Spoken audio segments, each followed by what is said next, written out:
The dominoes falling is a good metaphor. It's, if you got 100 dominoes, you knock the first one, they're all going to fall. That's just physics. So how do you stop that? How do you stop that crisis? Well, you truncate, you drop a steel wall between two dominoes, and this one hits the wall and this one's still standing.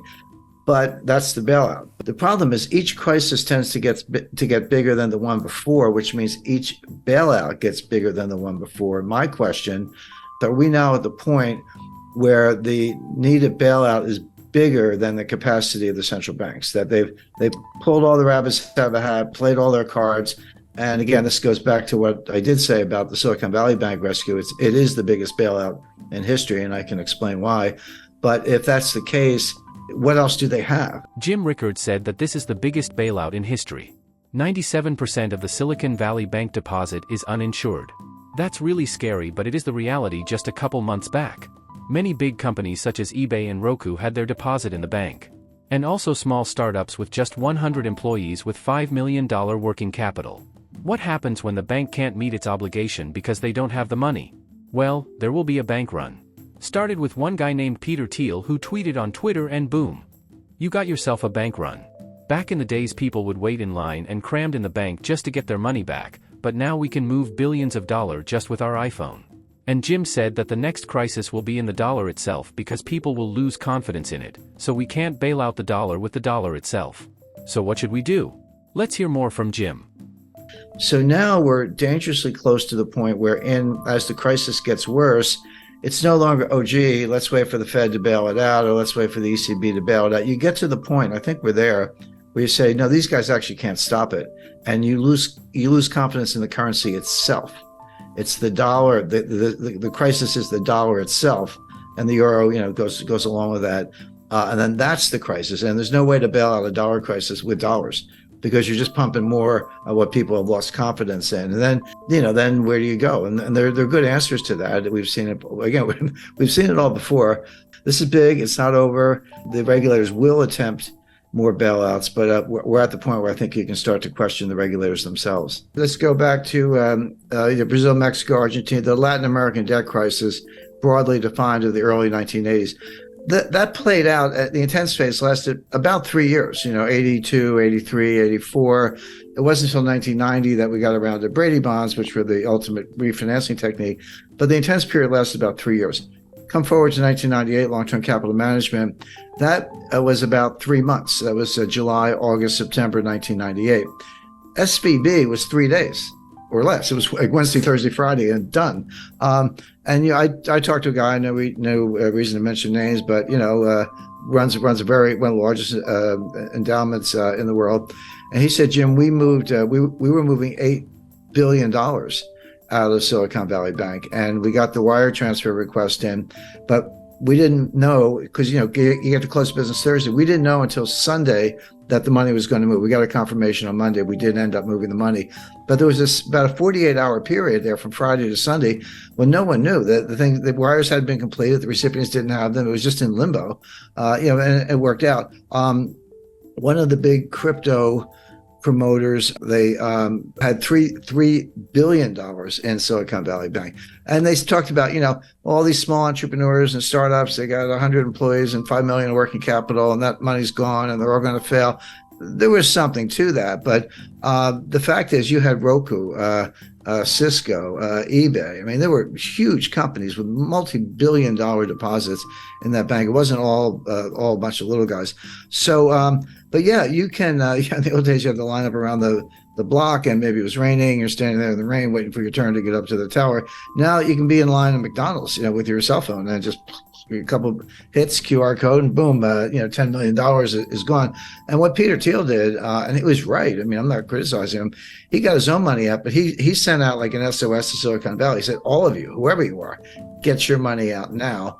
And a lot of people did, and that was that $40 billion. So the time frame is becoming more compressed because of technology. You're exactly right about that, which means that the response function has to be equally compressed, or else you are going to have all the consequences of an honest to goodness global financial crisis.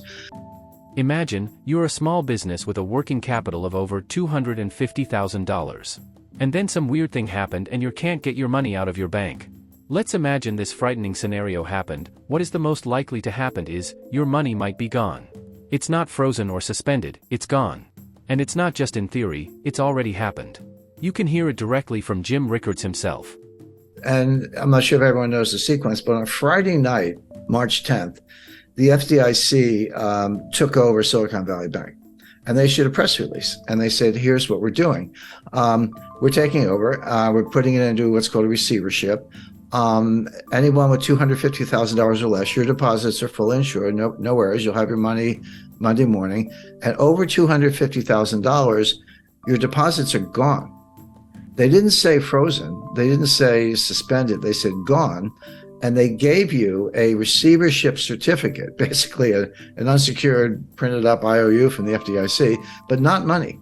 And it's a receivership certificate. And they said, hang on to them. In effect, we're going to sell assets. And as and when we realize proceeds from assets, we'll give you something. We'll give you distributions on these things. Don't know how much, don't know when. We'll do the best we can. Remember in the RTC days in the early 90s, it took them 2 years. And they were very efficient. I worked with them at the time. We were in their offices when we were sitting on boxes because they didn't even have furniture, but they were doing deals. So they had the right attitude, but that took 2 years.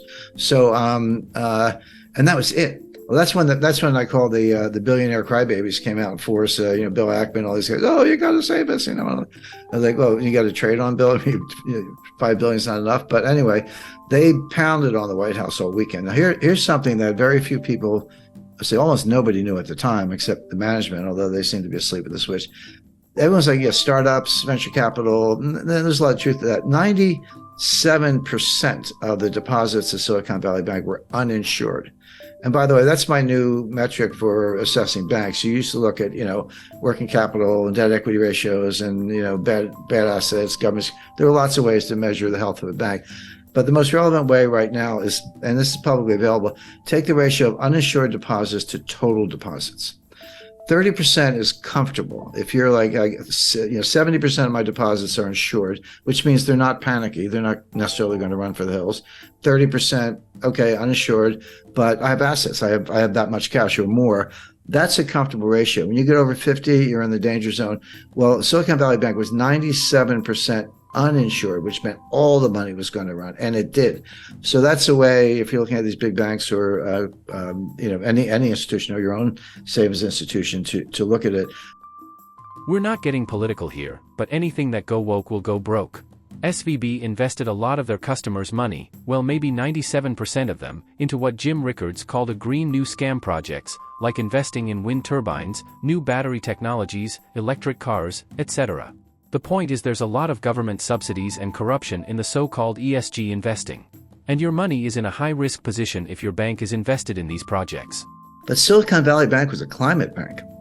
Were they investing in startups? Yes. Were they investing in technology? Yes. But these were climate. These were green new scam startups looking at, battery technology, chemistry, physics, to try to make a better battery. But not much improvement in the battery in 200 years, but they're working on it. Wind turbines, other sustainable fuel alternatives, et cetera. Again, I'm not do that if you like, if that's your field of research, but so much as is subsidized by the government and then further subsidized by Silicon Valley Bank. And that's where the assets were. That's where the loans were by and large. And so the White House is getting hammered, not only because of entrepreneurs, job losses, and by the way, we are in an election cycle here in the United States, but from the greenies who are extremely powerful. So that was Friday night. So Saturday, everyone's crying to the White House. Sunday night at 6 o'clock. By the way, mark that on your calendar. Sunday, 6 p.m. is when they tell you what they're going to do. 6 p.m. Sunday, November 12th, they came out on, March 12th, they came out on Silicon Valley Bank. The following week, 19th, that was Credit Suisse. And then the week after that, it was something else. But they always announce the collapse on Friday and they announce the relief on Sunday. So they have the weekend to work on it. But you got to be careful about 3-day weekends. Easter, Easter's an example. But